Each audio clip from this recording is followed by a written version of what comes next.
These are 15 hidden facts about one of the greatest westerns ever made. A film that nearly collapsed before cameras rolled, came close to being sold off by its own studio, and transformed the way violence would be shown in movies for decades afterward. Shane, released in 1953, is a picture most of us know and love, but the story behind its creation is something far fewer people have heard. Once you learn what happened during production, the casting disasters and on-set pranks and technical accidents that actually made the film better, you'll never watch Shane quite the same way again. Fact 1. Montgomery Clift and William Holden were the original stars. Alan Ladd was never supposed to play Shane, and that's something most fans don't realize. George Stevens had originally cast Montgomery Clift in the title role after working with him on A Place in the Sun in 1951, and he even marked his personal copy of Jack Schaefer's novel with a note reading, "Monty will have to muscle up for this." William Holden was locked in to play Joe Starrett, the homesteader who befriends the mysterious gunfighter. Both actors chose other projects, and that's when Stevens found himself staring at complete disaster, with the film on the verge of abandonment. His solution came fast. Stevens approached Paramount executive Frank Freeman, asked for a list of available contract players, and within 3 minutes had assembled what would become one of cinema's most legendary casts: Alan Ladd, Van Heflin, and Jean Arthur. 3 minutes to cast a masterpiece. Fact 2. The author hated Alan Ladd's casting. Jack Schaefer, the man who wrote the novel, should have been thrilled to see his book become a major motion picture, but one casting choice ruined opening night for him. Schaefer had always envisioned Shane as a dark, deadly person, and he'd hoped George Raft would take the role. Watching the blonde, clean-cut lad on screen at Grauman's Chinese Theater prompted him to mutter, "Who in the hell is that supposed to be?" When asked about the film later, his response cut even deeper. "Yeah, I did enjoy the movie, all except for that runt." Time softened that opinion. Schaefer's son reported that his father eventually came around, acknowledging that Stevens had stayed remarkably faithful to the source material, and even lifted dialogue straight from the written page. Fact 3. Jean Arthur came out of retirement, and it became her final film. At 52 years old, Jean Arthur had been in semi-retirement for 5 years when Shane came calling. Her Columbia contract had expired back in 1944, and legend has it she ran through the studio streets shouting, "I'm free." The reason she returned came down to one person, George Stevens. Their friendship ran deep enough that she trusted him to bring her back, and that trust produced her only color film and final theatrical appearance. What makes this even more remarkable is that Arthur suffered from crippling stage fright, the kind that made her vomit between takes on Frank Capra's films. She once declared that she would rather have her throat slit than give an interview. Despite all that anxiety, she delivered one of the most memorable performances of her career in Shane, then walked away from Hollywood for good. Fact 4. Alan Ladd's height required elaborate camera tricks. One of Hollywood's worst-kept secrets shaped nearly every frame of Shane. Alan Ladd stood significantly shorter than his co-stars. Army enlistment records listed him at 5'7", though some sources claim he was closer to 5'4", and either figure created real problems when filming with the much taller Van Heflin. Cinematographer Loyal Griggs worked with Stevens to carefully position the camera so both men would appear roughly equal height on screen. Watch closely, and you'll notice that when Ladd shares the frame with Jean Arthur, he looks only slightly taller than her, but when Heflin appears with Arthur, he towers over her. Movie magic at its finest. The saloon fight with Ben Johnson demanded even more extreme measures. Crew members built a platform for Ladd to stand on while digging a pit for Johnson to stand in, just to minimize the difference between them. Even Ladd's costume played a role. His costumers dressed him in buckskin rather than black because, as they noted, black absorbs light and contracts the figure. Fact 5. Alan Ladd hated guns, and the shooting demo took over 100 takes. One of cinema's most iconic gunfighters actually disliked firearms and felt uncomfortable handling them, which created serious problems during production. Shane's shooting demonstration for young Joey, a relatively brief moment on screen, required somewhere between 116 and 119 takes to complete. Look closely at the finished film, and you can spot that lad fires with his eyes closed. The situation gets more interesting when you consider the flashy gun twirling during the climactic showdown. None of that was lad. A gunsmith and stuntman named Rod Redwing performed those sequences, and for close-up demonstration scenes, the crew gave Lad an easier-to-use revolver he could handle more comfortably. Fact 6. Jack Palance had never handled horses or guns before filming. Alan Ladd faced challenges with firearms, but Jack Palance arrived on set with zero experience in both horses and guns.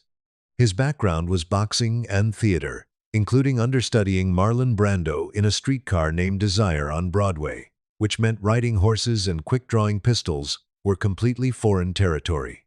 Production delays gave him several weeks to practice, and he threw himself into the work with such intensity that constant shooting practice gave him a large sore on his hand. That sore explains a costume detail you might have noticed. Wilson wears a distinctive black glove when drawing his weapon, and Palance himself explained on The Tonight Show with Johnny Carson that the glove covered up the injury from all that training. Fact 7. All of Wilson's dismounts are the same take, run in reverse, for remounts. Despite weeks of practice, Jack Palance never mastered one particular skill, getting on and off a horse gracefully. Countless failed attempts finally yielded one perfect dismount, and George Stevens stretched that single take across the entire film.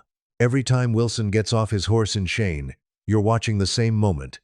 And here's the clever part. For Wilson's remounts, Stevens simply ran that footage in reverse. Palance's riding looked so awkward at full gallop that Stevens abandoned his planned dramatic entrance entirely. The workaround was having Palance walk his horse into town instead, and Stevens later reflected that the accident actually made Wilson's entrance more dramatic and menacing. Fact 8. Stevens struggled to get Palance's expression right for the Tory killing. One of Shane's most memorable moments comes when Wilson guns down the homesteader Tory, played by Elisha Cook Jr., and getting that scene right took considerable effort. Stevens wanted Palance to show an expression of amused contempt as Wilson faced down his victim, but take after take, pure menace kept appearing instead of the subtle look Stevens envisioned. After many attempts, Stevens pulled Elisha Cook Jr. aside and quietly whispered something to him. Whatever Stevens said worked immediately, and the next take delivered exactly the expression the director had been chasing. What he whispered to Cook has been lost to history. Fact 9. Brandon DeWilde's pranks nearly ruined the famous ending. 9-year-old Brandon DeWilde wasn't just any child actor, having already become a Broadway sensation in The Member of the Wedding, and earned the distinction of being the first child actor to win the Donaldson Award. The kid had serious talent, and he was also a bit of a terror on set. Jean Arthur apparently adored him, which may have encouraged his mischief, and that mischief reached its peak during the emotional farewell scene, one of the most quoted moments in Western history. Every time Alan Ladd delivered his lines of farewell, little Brandon DeWilde would cross his eyes and stick out his tongue, making Ladd laugh and destroying the take. Multiple attempts failed until Ladd finally called out to the boy's father, "Make the kid stop, or I'll beat him over the head with a brick." DeWilde behaved after that threat, and his performance earned him an Academy Award nomination for Best Supporting Actor. At age 11, he became the youngest competitive nominee at that time. Two of Ladd's own children, Alana and David, appear as extras in the film, credited simply as Little Girl and Little Boy. Fact 10. A dog trainer was nearly buried alive during the funeral scene. The funeral sequence carries a quiet, devastating power, partly because of a small but memorable detail, the dog looking mournfully into the grave. Getting that shot almost ended in tragedy. The dog consistently refused to look down into the grave, take after take, until Stevens came up with a solution. He had the dog's trainer lie down in the bottom of the grave so the animal would look toward its owner. The coffin was lowered in, loaded with rocks for realistic weight. A harmonica player on set spontaneously began playing taps, and the moment became so moving that the crew got swept up in it and started shoveling dirt into the grave. With the trainer still down there, someone remembered in time, but for a moment, that trainer faced genuine danger of being buried alive, also a dog would look in the right direction. Fact 11. George Stevens, interviewed 1,500 horses and rejected the local cattle. Stevens earned his reputation as a perfectionist through decisions that bordered on obsessive. 1,500 horses. That's how many Stevens interviewed, according to his secretary, before finding the right mount for Shane. The cattle situation proved equally demanding. Jackson Hole, Wyoming had plenty of local herds available, but Stevens rejected all of them because the animals looked too well fed and healthy for the time period the film depicted. Importing somewhat scrawny-looking cattle from other regions became the solution. Gene Arthur, an animal rights advocate, personally inspected the conditions the livestock were kept in and made sure any issues got fixed. Stevens spent approximately a year scouting locations before selecting Jackson Hole, and his crew built the fictional town and Starrett homestead from scratch, near Kelly, Wyoming, then tore everything down after filming wrapped.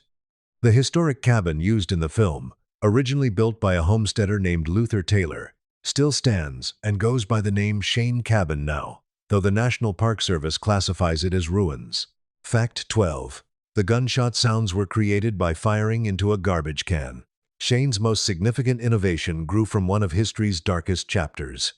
George Stevens served as head of the Signal Corps Special Motion Picture Unit during World War II, filming D-Day, the Battle of the Bulge, and the liberation of Dachau concentration camp. His son, George Stevens Jr., directly connected Shane's violent realism to those experiences, and Stevens himself later admitted that he'd kept feeling he should make a picture about the war while avoiding the subject. Finding Shane gave him an answer, and he called it his war picture disguised as a Western. Showing what he described as the horrors of violence required gunshots that would genuinely shock audiences, and standard Western gunfire wouldn't work. His solution was firing a large-caliber weapon into a garbage can, which created canyon-like reverberations far louder and more impactful than anything audiences had heard before. Stevens put his reasoning plainly. In Shane, a gunshot, for our purposes, is a holocaust. And when a living being is shot, a life is over. Hidden wires attached to shooting victims jerk them violently backward when hit, a technique Stevens had learned years earlier directing Laurel and Hardy comedies. The Hayes Production Code Office demanded that the Tory death scene be toned down, and Stevens refused, releasing it exactly as filmed. Film historian Jay Hyams declared these innovations marked the beginning of graphic violence in Western movies. Sam Peckinpah, who would later revolutionize screen violence himself, put it directly. When Jack Palance shot Elisha Cook Jr. in Shane, things started to change. Warren Beatty consulted Stevens about these techniques while making Bonnie and Clyde in 1967. Fact 13. Paramount nearly sold the film to Howard Hughes. Production troubles pushed Shane to the brink of being sold off. The original budget sat at $1.9 million for 48 days of shooting. By the time cameras stopped rolling, those numbers had ballooned to 75 days and $3.1 million, expensive for any Western of that era. Post-production stretched even longer. Principal photography wrapped in October 1951, but Stevens' meticulous editing meant the film wouldn't reach theaters until April 1953, nearly 18 months later. Costs climbed so high that Paramount executives approached Howard Hughes about buying the picture and taking it off their hands. Hughes declined at first, then screened a rough cut and immediately offered to purchase Shane on the spot. That offer changed everything at Paramount. If Howard Hughes wanted it that badly, they clearly had something valuable. The studio had originally planned to release Shane as a B picture, but after the Hughes incident, they made it their flagship film instead. Fact 14. Shane was shot in standard format, but debuted Paramount's widescreen system. A technical decision turned Shane into a pioneer of widescreen cinema. Stevens shot the film in standard 1.37:1 Academy ratio, the normal format of that era, but Paramount chose Shane to debut their new widescreen projection system at 1.66:1. That decision made it the first flat widescreen film of the modern era, actually beating the Robe's CinemaScope release by several months. Radio City Music Hall replaced their standard 34 by 25-foot screen with one measuring 50 feet wide by 30 feet high for the premiere. Cinematographer Loyal Griggs had used 75 and 100mm telephoto lenses for outdoor scenes, which compressed perspective and made the Grand Teton Mountains loom imposingly in nearly every shot. $9 million in theater rentals, roughly $20 million in total box office, made Shane the most successful Western of the 1950s. The widescreen gamble had paid off, though with one unfortunate side effect. By the time the Academy Awards arrived, Paramount's widescreen projection had faded some of Griggs' careful color work. He won the Oscar for Best Cinematography anyway, but was reportedly aghast at what the new format had done to his images. Fact. 15. The author had never been west of Cleveland when he wrote Shane. Jack Schaefer's reaction to the film makes more sense once you learn something about the novel itself. When he sat down to write Shane, he had never traveled farther west than Cleveland, Ohio. Working as an editorial page writer for a newspaper in Norfolk, Virginia, everything Schaefer knew about the American West came from research rather than experience. The manuscript he submitted to Argosy magazine was so poorly typed, single-spaced and dog-eared and barely legible that according to editor Harry Steger, it should have been returned at once. An editor started reading it anyway and couldn't stop. Argosy published the story as Rider from Nowhere in a 3-part serial in 1946, and Houghton Mifflin released the expanded novel in 1949. That expansion included changes from the original serial. The boy narrator was originally named Bob, changed to Joey for the film, and the famous stump-pulling scene that bonds Shane and Joe Starrett didn't exist in the serial at all. Schaefer added it only when expanding the story. Schaefer's written description of Shane specified tall, slight of build, with dark hair, almost the exact opposite of the blonde, compact Alan Ladd who brought the character to life. One final mystery has kept fans arguing for over 70 years. Does Shane die at the end? Those final shots show Shane slumped on horseback, wounded, riding through a cemetery toward mountain peaks, while Joey cries out, "Shane, come back!" People who believe Shane dies point to his passage through the graveyard and wounded posture, and George Stevens Jr. reportedly held this interpretation. James Mangold made that death explicit in Logan in 2017, playing clips of Shane on screen and using Shane's speech about "there's no living with a killing" as Logan's eulogy. Others argue Shane survives, noting that he appears relatively healthy for a mortally wounded man, and that a 1,966 television series continued his adventures. Roger Ebert offered what might be the wisest observation. Shane wears a white hat, and Palance wears a black hat. But the buried psychology of this movie is a mottled, uneasy, fascinating gray. The allegorical reading may matter most. Shane represents a dying breed, and whether he physically dies matters less than the symbolic death of the frontier gunfighter era. His own words to Joey carry that weight. "There's no living with a killing. There's no going back from it. Right or wrong, it's a brand that sticks." Shane took home just one Oscar at the 26th Academy Awards, Best Cinematography for Loyal Griggs, while From Here to Eternity swept the major categories. Time treated Shane differently than the Academy did. Sam Peckinpah called it the greatest Western ever made, and the American Film Institute ranks it among the top 50 American films in history.